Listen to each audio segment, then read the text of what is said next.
Le clairon. Et donc, on est très heureux de recevoir Laurent Michelon. Bonjour Laurent Michelon. Bonjour Clémence. Merci beaucoup d'être avec nous ce matin, entrepreneur en Chine. Mais en ce moment en France, diplômé de sciences Pauline Nalco, auteur de Comprendre la relation Chine-Occident, la superpuissance réticente et l'hégémon isolé aux éditions Perspectives Libres. Alors justement, on va revenir d'un petit sujet sud-coréen aussi, peut-être on y reviendra, mais évidemment cette prise de position à 4 jours seulement de l'investiture de Donald Trump à la présidence des États-Unis. Eh bien, on a choisi comme étant son futur chef de la diplomatie, Marco Rubio, qui est actuellement sénateur de Floride, bien connu, qui a été questionné par le Sénat lors d'une audition qui lui permet justement de confirmer son poste. Et qu'est-ce qu'il a dit pendant cette audition ? Il a parlé de la Chine notamment, et il a affirmé que la Chine était l'adversaire, je le cite, le plus puissant et le plus dangereux que les États-Unis aient eu à affronter dans leur histoire, doté, je cite encore, d'éléments que l'Union soviétique n'a jamais possédés. Il a accusé la Chine d'avoir triché en vue d'accéder au statut de superpuissance mondiale, et il s'explique: nous avons accueilli le Parti communiste chinois dans cet ordre mondial d'après-guerre froide, et ils ont tiré profit de tous ces bénéfices, mais ils ont ignoré tous leurs devoirs et responsabilités. Je continue. Si nous restons sur le chemin que nous empruntons actuellement, dans moins de 10 ans, quasiment tout ce qui compte pour nous dépendra de savoir si la Chine nous permettra de l'avoir ou non. Il parle des médicaments contre l'hypertension que nous prenons, aux films que nous pourrons regarder, et tout ce qui est entre les deux, nous dépendons de la Chine pour cela. Voilà. Puis il avertit aussi qu'il y aura certainement une invasion de Taïwan par la Chine qui se déroulera, selon lui, dans la décennie à moins d'un changement spectaculaire. Voilà des mots très dur vis-à-vis de la Chine. Laurent Michelon, comment vous analysez cette prise de position de Marco Rubio ? Alors Marco Rubio est connu pour ça. Il a été choisi par Trump il y a quelques semaines pour justement, on va dire, être investi dans une position de force par rapport à la Chine, parce qu'il faut bien voir que par rapport à la Chine, pour l'instant, l'administration américaine n'a pas de carte en main pour rentrer en négociation. Donc il faut un petit peu créer, on va dire, faire Un rapport de force et faire entendre que ça pourrait déraper. Marco Rubio, il faut voir que c'est un des premiers membres de cette organisation qui s'appelle l'IPAC. L'IPAC, c'est l'Alliance interparlementaire, l'Alliance interparlementaire sur la Chine, qui est en fait une espèce de groupement tout à fait informel qui a été financé par les Open Society de George Soros, le National Endowment for Democracy, qui est en fait ouvertement le bras non armé de la CIA depuis les années 80, et également tout un tas d'autres organisations avec des, on va dire, en arrière-plan, le complexe militaro-industriel américain. Donc Marco Rubio est un des premiers membres de ce qui s'appelle l'IPAC, et c'est une organisation qui est tout à fait informelle, qui n'a aucun, on va dire, aucune légitimité. Mais donc quels sont ses objectifs ? Oui. Les objectifs sont de contrer la Chine c'est ouvert, c'est sur le site internet de l'IPAC, c'est de contrer la Chine, mais de façon coordonnée entre tous les pays, on va dire, de l'Occident. Donc ça comprend les États-Unis, le Canada, l'Union européenne, le Japon, la Corée, des choses comme ça. Donc c'est une organisation que Marco Rubio a contribué à créer il y a très longtemps, dont l'objectif est de créer un rapport de force coordonné vis-à-vis de la Chine. Donc on voit déjà qu'il y a avant même de rentrer dans ses fonctions, il a déjà un parti pris qui est extrêmement agressif vis-à-vis de la Chine. Alors je pense qu'il ne faut pas non plus s'en alarmer trop, parce que Donald Trump est connu dans sa première administration pour être quelqu'un qui n'écoutait pas ses ministres et ses conseillers. Donc, mais par contre, son choix n'est pas anodin, et on voit aussi bien au ministère de la Défense, au ministère des Affaires étrangères, enfin le State Department, aussi également au commerce, qu'il a mis des gens qui sont potentiellement très anti-chinois. Et moi, je le vois comme une tentative de créer en fait une tension avec la Chine pour amener la Chine à une position de négociation. À quel sujet, négociation ? Alors, commercial, je pense que l'objectif numéro 1 de l'administration Trump vis-à-vis de la Chine est de réussir à tordre le bras à la Chine pour qu'elle réindustrialise les États-Unis. Et en fait, on le voit déjà, les États-Unis ont fait ça avec Taïwan. Ils ont demandé à ce que Taïwan déménage les usines de semi-conducteurs aux États-Unis. Elon Musk a demandé à ce que des grands groupes américains déménagent une partie de leur production vers les États-Unis et vers l'Asie du Sud-Est en sortant de Chine. Et ça, on peut comprendre pour les intérêts américains. Absolument, non, mais c'est une bonne guerre, entre guillemets. Oui, c'est ça. Voilà, c'est une bonne guerre. Mais bon, il faut se demander pourquoi est-ce qu'après avoir désindustrialisé pendant plus de 30 ans, maintenant on essaie de tordre le bras à la Chine pour qu'elle se... Parce que lui, il tente juste America First de relancer la production américaine. Voilà, lui n'est pas responsable de la désindustrialisation, mais là, il a été mis en place pour... Donc en fait, finalement, c'est une façon de... Là, il réinstaure et il laisse certainement... Marco Rubio prendre des positions un peu marquées, mais peut-être aussi pour entamer une discussion et arriver un peu en gonflant les muscles avant la discussion. Il y a un peu de ça. Comme je disais, au début de la discussion, là maintenant, il y a quelques semaines, il n'y avait absolument pas moyen pour les États-Unis de rentrer dans cette discussion en position de force. Là maintenant, pour cette question donc, de Marco Rubio, au département de la Défense, et également toutes ces déclarations sur le canal de Panama et sur le Groenland, qui sont en fait toutes tournées vers la Chine et la Russie. Il s'agit de perturber potentiellement de perturber les lignes maritimes entre la Chine et l'Europe et les États-Unis. Et donc, pour Donald Trump, c'est là aussi déclencher des nouveaux conflits potentiels pour amener la Chine, mettre la Chine en fait dans une position d'urgence à négociation. Vous croyez que les menaces d'annexion du Groenland, le canal de Panama, sont des façons de se positionner par rapport à la Chine ? Par rapport à la Chine et par rapport à la Russie. Alors évidemment, le Groenland, il y a une position prédatrice des États-Unis sur tout le sous-sol du Groenland en termes de terres rares. Elon Musk serait très intéressé de pouvoir s'approvisionner en terres rares au Groenland puisqu'il ne peut plus le faire en Chine. Mais également le gaz, le pétrole du Groenland, mais également ces positions stratégiques du Groenland pour positionner des radars, des détections de missiles, et puis également pour contrôler la route maritime du Nord, que la Chine utilise de plus en plus dans les nouvelles routes de la soie. Et ça, on le voit, les pions sont en train de se positionner petit à petit, parce que pas plus tard que cette semaine, il y a eu un sommet de l'OTAN à Helsinki, et le Premier ministre polonais, Donald Tusk, vient d'annoncer que des discussions étaient en cours pour pouvoir permettre de façon légale à arraisonner des navires dans la mer Baltique, des navires étrangers que les forces maritimes pourraient arraisonner de façon totalement illégale, puisque c'est contre la Convention des Nations Unies sur le droit de la mer, mais ils sont en train de trouver des possibilités d'arraisonner des navires, donc on imagine russes et chinois, vers l'Europe. Et ça, c'est une initiative de l'OTAN. Donc tous ces pions sont en train de se mettre en place. Est-ce que c'est possible d'arriver à terme à ce type de blocus finalement ? Parce que c'est vers ça qu'on s'oriente. Si le canal de Panama est contrôlé par les États-Unis, ils peuvent exercer une forme de blocus à tout navire qui n'est pas d'un pays ami. La même chose pour la route maritime du Nord. Donc on voit tous ces pions qui sont en train de se mettre en place. Mais je pense et j'espère en même temps, qu'on n'arrivera pas à une position de conflit, mais par contre, c'est sûr que ça va forcer la Chine à faire des concessions sur les États-Unis. Donc justement, quel est le positionnement de la Chine ? Là, on a été plutôt côté américain, côté chinois. Comment on perçoit d'abord l'arrivée de Donald Trump de manière plus générale, et puis peut-être ces dernières prises de position ? La Chine vis-à-vis de l'arrivée de Donald Trump n'a absolument pas, est inquiète. Il y a beaucoup de discussions parce qu'ils savent pas d'où va venir la première salve en fait de déclarations agressives. On sait que Donald Trump va signer une centaine de executive orders dès qu'il va arriver au pouvoir. Et évidemment, à l'intérieur, il y en aura 3 ou 4 qui concerneront la Chine ou Hong Kong. Et on pourra revenir sur la question de Hong Kong, mais Hong Kong est quand même menacé de faire fermer 3 de ses bureaux de représentation économique commerciaux aux États-Unis et celui également à Bruxelles. Ah oui. Donc il y a quand même des... Mais pourquoi il ferait ça, Donald Trump ? Parce qu'en fait, ça n'aurait aucun impact économique, parce que Hong Kong a une place vraiment très mineure dans les échanges entre la Chine et les États-Unis et ou l'Europe.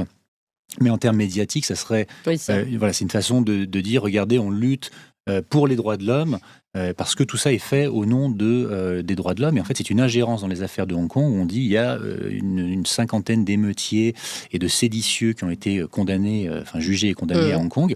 Et en fait, aussi bien les États-Unis que l'Union européenne ont voté. La Chambre des représentants en septembre aux États-Unis et le Parlement européen le mois dernier, notamment Madame Nathalie Loiseau, qui était une des personnes qui ont rédigé cette résolution, qui a été votée au Parlement et qui réclame la fermeture du bureau de Hong Kong à Bruxelles, qui réclame des sanctions sur le chef de l'exécutif de Hong Kong, la création d'un fonds de soutien justement à ces personnes qui ont été condamnées. Donc c'est une ingérence directe dans les affaires internes de la Chine et de Hong Kong.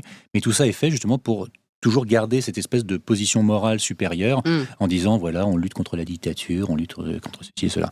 Ça n'a aucun impact économique, hein. Oui. Mais il faut bien voir que c'est une des premières salves. Et pour revenir à Pékin, il n'y aura aucun changement finalement par l'administration Biden. C'est toujours on va dire une direction qui est très anti-chinoise, sinophobe. Mais autant la position de l'administration Biden était, on va dire, une position idéologique. Et là, on va plutôt vers une position économique, commerciale. Voilà. Ouais. Mais peut-être aussi que par le commerce, comme il y a un côté réel politique du commerce, y aura-t-il aussi des échanges peut-être un peu plus fructueux à suivre. Alors un autre élément intéressant aussi à suivre et surtout à comprendre avec votre éclairage, c'est ce qui se passe avec le président sud-coréen, alors je vais peut-être pas prononcer son nom parce que j'ai peur de mal le prononcer, vous le donnerez, qui a été arrêté hier par des enquêteurs. C'est une mesure, il faut le dire, sans précédent, parce que jamais dans l'histoire de la Corée du Sud, c'est ce que je lis, en tout cas, un chef d'État en exercice n'avait été arrêté. Donc on est déjà dans une crise politique qui avait été amplifiée, je le rappelle, par la tentative de ce président sud-coréen d'imposer la loi martiale. Je vous le rappelle, on en avait déjà parlé. Désormais, il est sous le coup d'une procédure de destitution et donc dans la tourmente depuis cette histoire de la loi martiale. Depuis donc là, je crois que les agents du bureau d'enquête ont encerclé, je ne sais plus exactement, voilà. Ils ont franchi le mur d'enceinte par des échelles sous les yeux de milliers de partisans du dirigeant de droite. L'équipe du procureur a donc annoncé finalement l'avoir appréhendé dans la matinée avant de l'emmener dans ses locaux. C'est quand même toute une histoire, toute une mise en scène aussi autour de cette arrestation. Alors oui, ce qu'il faut voir sur la Corée, c'est à quel point, en fait, et ça c'est très peu rapporté dans les médias, on va dire, occidentaux, c'est à quel point la Corée du Sud est en situation de vassalisation par rapport aux États-Unis. Cette arrestation du président Yoon sud-coréen et l'arrestation, c'est le résultat de plusieurs semaines de disputes politiques. Le président Yoon a fait une déclaration de loi martiale il y a quelques semaines, qui est totalement illégale. Et en fait, on s'est rendu compte, suite à l'enquête, qu'il avait organisé en fait une fausse invasion de la Corée du Nord avec des drones, avec des soldats déguisés en soldats nord-coréens. Enfin, ça va très très loin. Oui. Ça ne peut pas se faire sans l'assentiment des États-Unis. Pour provoquer, vous voulez dire cette loi martiale ? Voilà, parce qu'en fait, parce que comme il était sous le coup d'une procédure de destitution, sa femme était également sous enquête pour corruption. Un certain nombre de grands magistrats étaient également sous une procédure d'investigation pour corruption. En fait, il s'agissait de faire un auto-coup d'État, en fait, c'est-à-dire de balayer toute l'opposition en déclarant la loi martiale, ce qui lui permet d'arrêter les chefs de partis d'opposition, de mettre les médias sous coupe réglée, et tout ça ne peut pas se faire. Ça aurait été très pratique, et tout ça ne peut pas se faire sans la complaisance et certainement la logistique derrière de l'armée américaine. Puisque l'armée américaine, il faut bien le savoir, et ça non plus c'est pas rapporté dans nos médias, c'est que l'armée sud-coréenne est sous commandement américain. Voilà. Donc c'est la même chose au Japon, c'est-à-dire qu'il y a des généraux 3 étoiles ou 4 étoiles américains qui chapeautent l'armée sud-coréenne ou japonaise. Alors ils disent c'est en temps de guerre uniquement, mais il se trouve que la Corée du Nord et la Corée du Sud sont toujours en temps de guerre. Ils n'ont jamais signé d'accord de paix. Donc en fait, dans les faits, l'armée sud-coréenne... Elle est officiellement sur place. Officiellement, voilà. Et là, on a vu que donc l'arrestation s'est faite de façon assez spectaculaire. Et ce qui est intéressant de noter, mais là non plus on n'en parle jamais, c'est que tous les supporters du président Yoon, comme vous dites, qui est un président donc, qui est plutôt atlantiste, on voit dans la foule, c'est que des drapeaux américains. Donc pour des patriotes sud-coréens, d'agiter des drapeaux américains, c'est un petit peu étrange. Voilà. Oui. Donc ce qui est intéressant pour la question coréenne, c'est que donc d'abord effectivement il est arrêté, il est en tenue orange. Hein, donc quand on voit tout ça, c'est vraiment une brève dans les médias occidentaux. Il a été détenu pour interrogation, alors qu'en fait il a été arrêté, il est déjà en tenue orange. Oui. Il va en reprendre pour 20 jours là probablement. Et si tout se passe bien, si la Cour constitutionnelle essaye de faire en sorte qu'il ne puisse pas faire appel. Et si si la Cour constitutionnelle arrive à ses fins, il y aura une destitution du président, et c'est extrêmement embarrassant pour le narratif occidental, puisque là on est dans une démocratie. Oui. Voilà. Et on voit que le président qui ne réussissait pas à faire tout ce qu'il voulait, mais ça se raccroche à la question de l'Ukraine, parce que la Corée du Sud a été poussée par les États-Unis pour vendre des armes à l'Ukraine. Il ne pouvait pas le faire à cause de la relation avec la Russie, et entre la Russie et la Corée du Nord. Donc ce président n'arrivait à rien faire, parce que son Parlement le bloquait systématiquement. Et donc là, on se dit, il s'est trouvé dans une position où la démocratie n'était plus intéressante pour lui, et donc déclaré la loi martiale. Et là, en fait, où je trouve, et c'est quelque chose que je veux vraiment souligner là-dessus, c'est pas tellement la Corée du Sud, parce qu'on sait depuis très longtemps que c'est un État vassal, et bon, que ce genre de choses arrive, finalement, c'est assez normal. Mais ça pourrait être répété à l'identique à Taïwan. Et à Taïwan, là non plus, nos médias ne nous en parlent pas, mais ça fait quelques mois déjà que, avec l'arrivée du nouveau président indépendantiste taïwanais, qui est encore plus indépendantiste que la précédente, il se pourrait qu'il déclare l'indépendance, mais il ne peut pas le faire d'un point de vue légal, puisqu'il n'est pas en majorité au Parlement taïwanais. Et le Parlement taïwanais a senti venir le coup et s'est voté des droits. Les deux plus grands partis d'opposition se sont votés des nouveaux pouvoirs de surveillance sur l'armée taïwanaise, sur le palais présidentiel et sur les services de renseignement taïwanais. Et cette résolution, qui est en fait cette résolution de contrôle en fait sur l'exécutif. Mais ce qui est intéressant, c'est que c'est le Parlement, donc les représentants, les représentants du peuple, voilà, qui souhaitent mieux contrôler eux-mêmes leur propre... Exactement, parce qu'ils ont senti venir que la déclaration de la loi martiale était la seule option possible pour le président taïwanais de déclarer l'indépendance, puisqu'il ne peut pas faire par le Parlement. Mais c'est-à-dire ce que vous voulez dire indirectement, c'est qu'eux ne souhaitent pas l'indépendance. Mais bien sûr, mais les Taïwanais ne souhaitent pas l'indépendance. Les Taïwanais souhaitent le statu quo. Voilà. Et donc, pour finir là-dessus, le Parlement taïwanais s'est voté ces nouveaux droits, ce qui a profondément déplu au palais présidentiel, et la Cour constitutionnelle taïwanaise a fait annuler ce vote du Parlement, donc dans l'illégalité la plus totale. Et quand on voit que la Cour constitutionnelle est composée de 11 juges sur 15 qui ont tous été nommés par la précédente présidente taïwanaise, il y a un grand débat à Taïwan en ce moment sur le problème qui vient du fait qu'une personne, une présidente peut nommer tous les juges de la Cour constitutionnelle. Et on voit ce qui se passe là à Taïwan, en Corée du Sud, la même chose en Roumanie, c'est que quand des élections ne donnent pas satisfaction, la démocratie prend le strapontin, et en fait c'est une bataille juridique, et c'est ce que font les États-Unis partout dans le monde. En anglais ils appellent ça le lawfare, c'est la guerre par le droit. Par le gouvernement des juges. Ouais. Mais je pourrais vous retourner la même chose concernant la Corée du Sud, puisque vous dites que là c'est la Cour constitutionnelle, et là vous me parlez de démocratie. Alors exactement, mais la Cour constitutionnelle en Roumanie et à Taïwan s'est retrouvée à en fait lutter contre la décision du peuple. Ouais. Là en Corée du Sud, c'est pas la même chose. Ouais. Si le coup d'État n'a pas réussi en Corée du Sud, c'est qu'il y a encore justement une partie du gouvernement qui est, on va dire souverainiste. Alors ce qui est amusant dans ce côté en Corée du Sud, c'est que quand même nos médias à nous parle quand même d'un président, d'un ancien président, on ne sait pas exactement dans quelle situation on est, d'une retranchée dans sa résidence, transformée en forteresse quand même. Hein. Oui, absolument. Donc, mais en fait, ça fait des semaines qu'il refusait de se rendre, en fait, parce qu'il était protégé par le service de protection du président, qui était la seule partie, on va dire, de l'armée qui lui était encore loyale.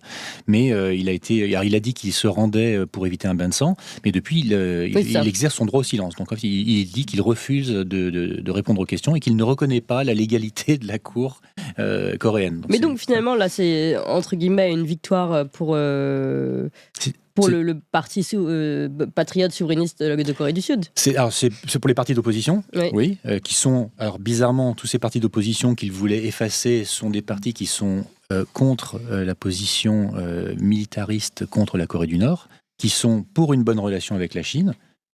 Donc on voit que c'est une épine dans le pied des États-Unis qui se retrouvait avec une opposition en position de force qui n'était pas aux ordres. Alors, une petite dernière question quand même pour parler de la France.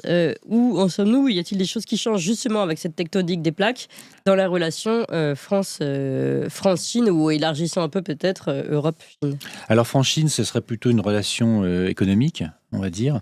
Récemment, Emmanuel Bonne, le Sherpa diplomatique d'Emmanuel Macron, qui vient de démissionner d'ailleurs, comme on dit, quand le bateau coule, les rats quittent le navire. c'est exactement ce qui est en train de se passer. Emmanuel Bonne était à Pékin le 14 décembre pour organiser la prochaine potentielle visite d'Emmanuel Macron en Chine. Alors, on sait pas, il était là il y a un an déjà, hein, donc on se demande pourquoi est-ce qu'il revient aussi souvent. Et en fait, on voit que il essaie de marquer des points diplomatiques. Voilà, là où il peut en marquer. Là où il peut en marquer, il n'y a plus beaucoup d'endroits. La Chine est encore un pays qui lui donne de la face, entre guillemets. Et il se trouve que il vient un petit peu tard parce que, notamment sur la question économique, on pense aux véhicules électriques chinois qui investissent massivement en Hongrie, mais aussi en Allemagne et récemment en Espagne. Alors on se dit pourquoi l'Espagne ? On pourrait imaginer qu'une marque comme, les marques françaises d'automobiles auraient pu être en première ligne pour ça, mais il se trouve que avec la gestion catastrophique de la relation par Bruno Le Maire et son successeur, les Chinois ont décidé plutôt d'ouvrir une usine de batteries pour véhicules électriques en Espagne. Et parce que le président Sanchez s'est rendu 2 fois en Chine en l'espace d'un an. Donc Macron s'est dit pourquoi pas, je vais aller moi aussi quémander des faveurs économiques. Mais le problème, c'est que Macron a soutenu von der Leyen dans sa croisade contre les véhicules électriques chinois pour imposer, on en avait parlé en octobre. Donc voilà, il est dans une position où il essaie de marquer des points dans un sens ou dans un autre, mais il n'y a aucune direction stable de la politique.